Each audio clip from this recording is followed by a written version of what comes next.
Hello, ഇന്ന് നമ്മുടെ അമ്മയുടെ തറവാട്ടിലെ ഉത്സവമാണ്. അങ്ങനെ ഞങ്ങൾ എല്ലാവരും എത്തിച്ചേർന്നു കേട്ടോ. ഓരോ ഉത്സവം കഴിയുമ്പോഴും ഞങ്ങൾ അടുത്ത ഉത്സവത്തിന് വേണ്ടി ഭയങ്കര വെയിറ്റിങ്ങിലാട്ടോ. അങ്ങനെ ഈ വർഷത്തെ ഉത്സവം ഇവിടെ തുടങ്ങി. ആ കാണുന്നതാട്ടോ അമ്മ. എല്ലാ വർഷവും ഞങ്ങൾ താലപ്പൊലി എടുക്കാറുണ്ടായിരുന്നു, പക്ഷേ ഈ വർഷം മാത്രം താലപ്പൊലി എടുക്കാൻ പറ്റിയിട്ടുണ്ടായിരുന്നില്ല. ഭഗവതി തറയാണ് കേട്ടോ താലപ്പൊലീൻ്റെ കൂടെ ഉണ്ടാവാറ്.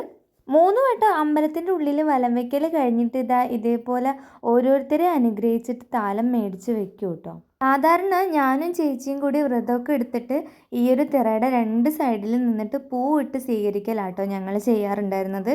ഈ വട്ടം ഞങ്ങൾക്ക് കഴിയാത്തതുകൊണ്ട് തന്നെ അതിനാരെയും കണ്ടിട്ടും ഉണ്ടായിരുന്നില്ല.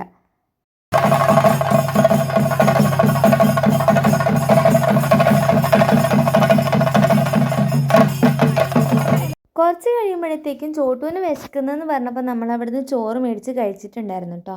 ഉച്ചയ്ക്ക് അന്നദാനത്തിന് എത്താൻ പറ്റാത്തൊരു സങ്കടം ഇതിലൂടെ അങ്ങോട്ട് മാറി കിട്ടി. എന്തായാലും നല്ല ചോറും കറിയും പായസമൊക്കെ കൂട്ടി അങ്ങോട്ട് കഴിച്ചേ.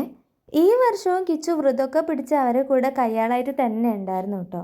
അങ്ങനെ ഭഗവതി തറ കഴിഞ്ഞതിന് ശേഷം ഗുളികൻ്റെ വെള്ളാട്ടാട്ടോ വന്നിട്ടുണ്ടായിരുന്നത്.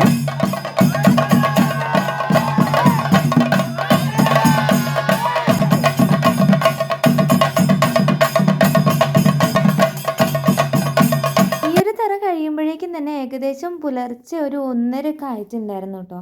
അങ്ങനെ ഞങ്ങൾ പോയിട്ട് കുറച്ച് ഉപ്പിലിട്ടൊക്കെ മേടിച്ച് കഴിച്ചേ. പിന്നെ ഈ കാണുന്നത് എൻ്റെ മുത്തശ്ശിയാട്ടോ. മുത്തശ്ശി എന്ന് വെച്ചാൽ അമ്മയുടെ അച്ഛൻ്റെ അമ്മയാട്ടോ. അപ്പോൾ ഇനി വരാനിരിക്കുന്ന തെറയുടെ കുറച്ച് വിശേഷങ്ങളും കാര്യങ്ങളൊക്കെ ഞാൻ അടുത്ത വീഡിയോ കൂടെ കാണിക്കാവേ. അപ്പോൾ നെക്സ്റ്റ് വീഡിയോ ഞാൻ പെട്ടെന്ന് തന്നെ വരാം. ടാറ്റാ.